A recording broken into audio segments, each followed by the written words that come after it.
வணக்கம். GV communications ஆன்மீக பதிவுகளை நாங்கள் தொடர்ந்து பல ஆன்மீக நல்ல செய்திகளை சொல்லிட்டு வரோம். மிகுந்த ஆதரவு, எதிர்பார்க்க முடியாத அளவுக்கு ஆதரவு. அதாவது சப்ஸ்கிரைப்ஸ் லெவல் ரொம்ப நல்லா போயிட்டுருக்கு. கடந்த பதிவில் நான் நாடி ஜோதிடர்களோட தொலைபேசி எண்களை கொடுத்துருந்தேன். நாடி ஜோதிடர்களும் எனக்கு ஃபோன் பண்ணாங்க, அதை பார்த்து பயன்பட்ட நண்பர்களும் ஃபோன் பண்ணாங்க. இன்றைக்கி நம்மளுக்கு என்ன நாள்னு தெரில, அதிர்ஷ்டமான நாளாக இல்லை நம்மளை சோதிக்கிற நாளாக தெரில. காலையில் எனக்கு ஒரு தொலைபேசி, எனது உற்ற நண்பர், அவர் பேர் கிறிஸ்டோஃபர், அவர் ஃபோன் பண்ணி உங்களை அர்ஜெண்ட்டாக பார்க்கணுன்னார். என்ன சார் விஷயம் அப்படின்னு கேட்டேன். உங்களை பேட்டி எடுக்கணும் சார்னார். அப்துல் காதருக்கு அம்மாவாசைக்கு என்ன சம்மந்தம்னு ஒன்றும் புரியல எனக்கு. நான் ஒரு நாடி ஆன்மீகத்தை போய் பேட்டி சொல்லுங்கிறேன், நீங்கள் என்ன சார் நான் பேட்டி எடுக்க போகிறீங்க, எனக்கு பைபிளுக்கு சமாச்சாரம் எதுவுமே தெரியாது அப்படின்னு.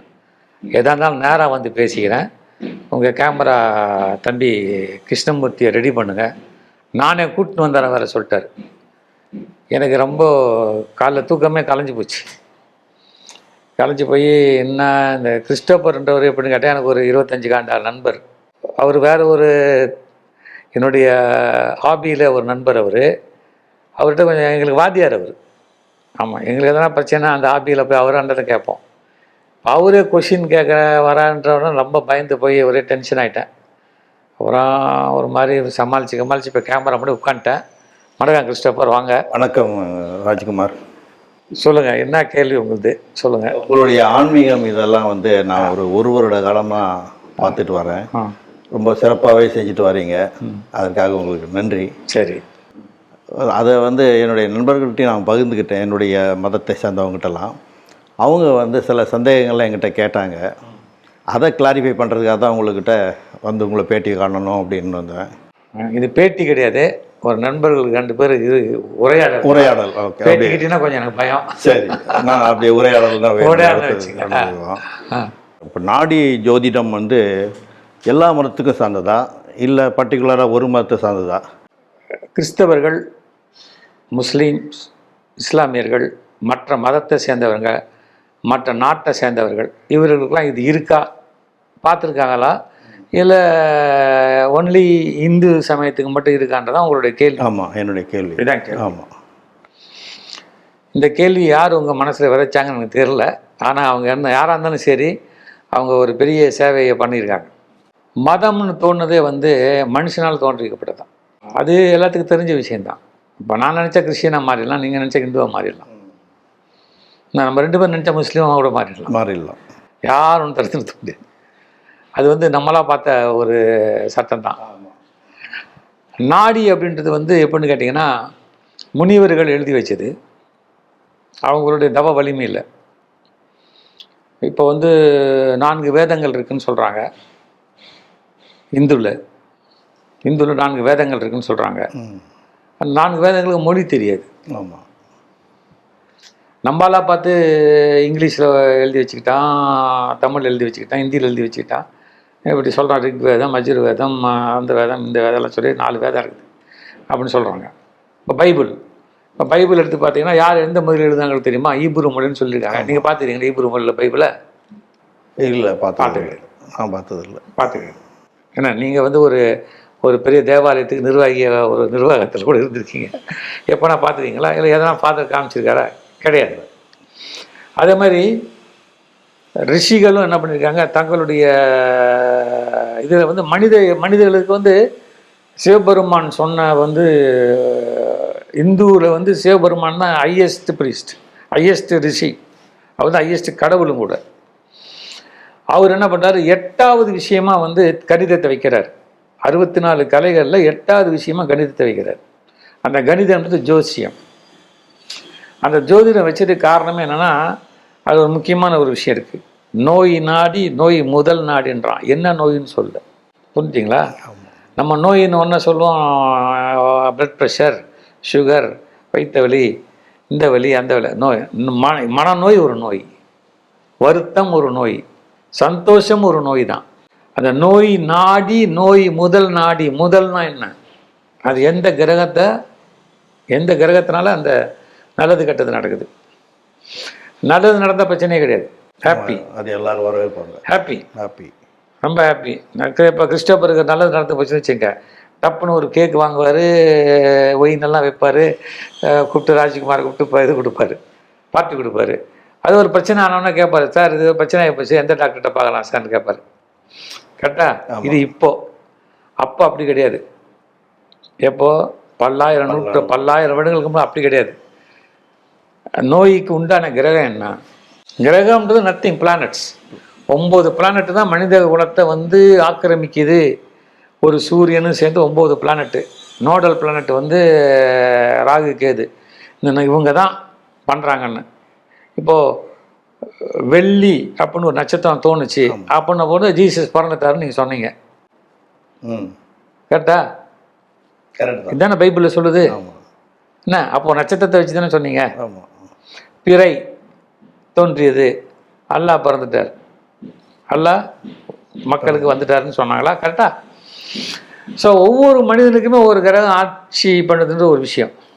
எந்த மனிதனுக்கு எந்த கிரகத்தினால என்ன பிரச்சனை வரும், அந்த பிரச்சனைக்கு என்ன தீர்வுன்றது தான் நாடி. நாடின்றது ஒன்று ஒரு மாய மந்திரமோ மேஜிக்கோ ஒன்றும் கிடையாது. அதனால் எல்லா மதத்துக்கும் நாடி இருக்கு. பல பேர் கேட்குறாங்க, கையில் பிடிச்சி பார்க்குறதா சார் நாடி? அப்போ நாடி என்றால் நீ தேடி போய் பார்ப்பது. நானே இப்போ தான் தெரிஞ்சுக்கிறேன் அதை பற்றி. புரிஞ்சிங்களா? தேடி போய் பார்ப்பது. உங்களுக்கு 25 வருஷமாக தெரியும், 20 வருஷமாக தெரியுமா? இன்றைக்கி காத்தால் தான் ஃபோன் பண்ணுறீங்க, சார் எப்படி சார் ஃப்ரீயான்னு கேட்குறீங்க. அப்போது அந்த நாடியை பற்றி தெரிஞ்சுக்கிது இன்றைக்கி தான் நம்மளை தேடி வந்துக்கிறீங்க. அதுதான் நாடி. என்ன இன்னும் ப்ரிசைஸாக பேசணும்னா, ஒரு பர்சனலாக ஒரு விஷயம் சொன்னோம்னா, ஒரு 25 நாளைக்கு முன்னாடி வீட்டுக்கே வந்திருந்தேன் நான். ஆமாம். அப்போ வேற ஒரு விஷயத்தை எனக்கு ஏதோ சொல்லி கொடுத்துருந்தீங்க. இதை பற்றி நம்ம ரொம்ப டச் பண்ணி பேசவே இல்லை. ஸோ அப்போ சூழ்நிலை அமையலை, நமக்கு அமையலை. அந்த அந்த கிரகம் அன்னைக்கு வேலை செய்யலை. ஓகே, அப்படின்னு எடுத்துக்கலாம். என்ன? ஸோ நாடி கிறிஸ்தவர்களுக்கும் முஸ்லீம்களுக்கும் அனைத்து மனித குலத்துக்கும் இருக்குது. சரி, இப்போ இந்த இந்துயிசத்துக்கு வந்து பர்டிகுலராக வந்து ஒரு இடம் இருக்குது போகிறாங்கிறதுக்கெல்லாம், அதே மாதிரி மற்ற மதத்துக்கெல்லாம் இருக்கா? எங்கே இருக்குது? நிறைய இடங்கள் இருக்குது. பரிகாரங்கள்னு வரும்போது அவங்க ஒரு மனிதனுக்கு 7 பிறவி இருக்கு. ஓகே அப்படின்னு நாடி சொல்லுது. அந்த 7 பிறவியில் எந்த பிறவியோட அவர் செய்த பாவம் வந்து இன்னைக்கு அவர் கஷ்டப்படுறாரு, புரிஞ்சுட்டிங்களா? ஓகே.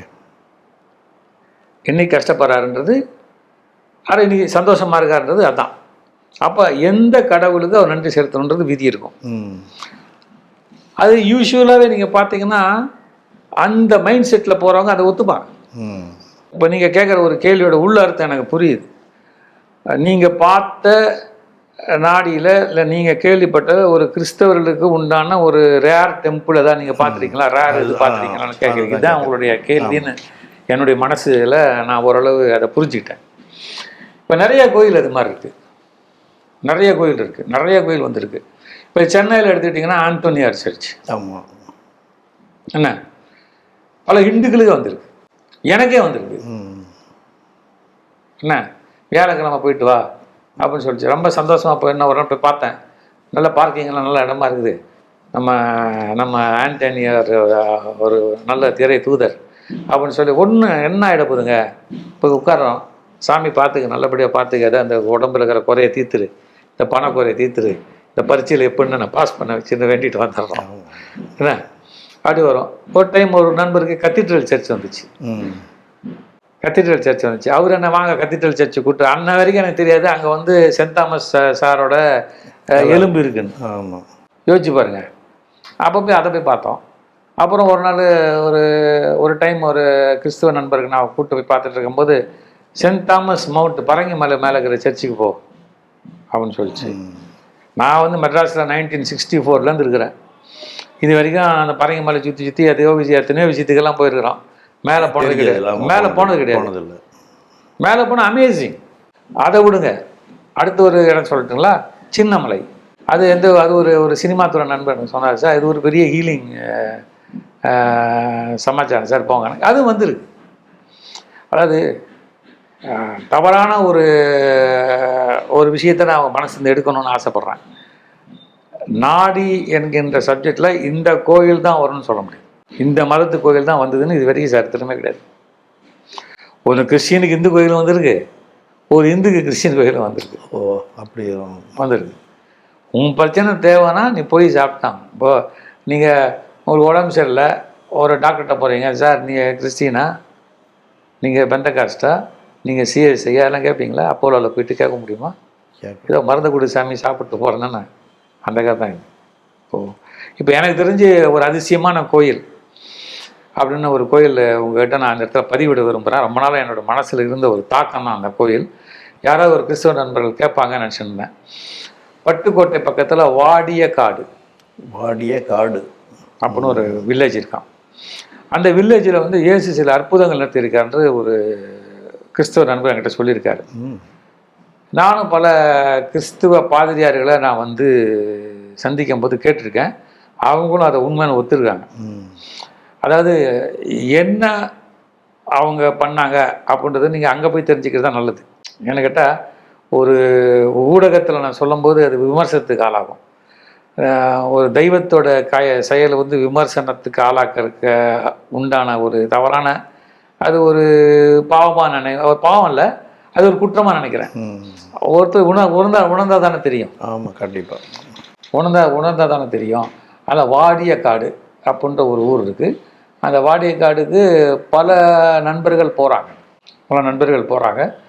போய் அங்கே எனக்கு தெரிஞ்சு சில நண்பர்கள் போய் அங்கே ரொம்ப நல்லாவே பெனிஃபிட் அடைஞ்சு அவங்களுடைய குறைகள்லாம் தீர்ந்துருக்கு. அவங்க வந்து நடைப்பயணமாக போகிறாங்க, போய் அங்கேயே தங்குறாங்க, அங்கே இருக்காங்க. பட்டுக்கோட்டைக்கு அருகில் வாடிய காடுன்னு ஒரு ஊர். எனக்கும் டைம் கிடைக்கும் போது நானும் போய் சொல்கிறேன்.